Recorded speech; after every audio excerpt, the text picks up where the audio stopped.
ಸ್ವಾರ್ಥವಿಲ್ಲದಿರುವ ಲೋಕ ನಮ್ಮದು, ಇಲ್ಲಿ ಸ್ವಾರ್ಥವೊಂದೇ ಬಡವನಾಳುವಂಥದು.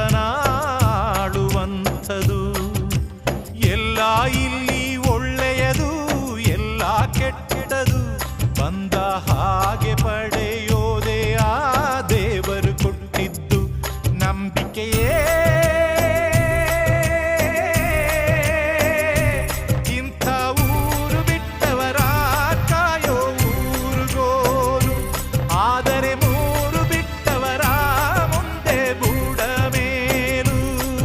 ಅದು ಯಾರೋ ಬರೆದೋರು, ಗಾಯದ ಮೇಲೆ ಬರೆಳೆದೋರು.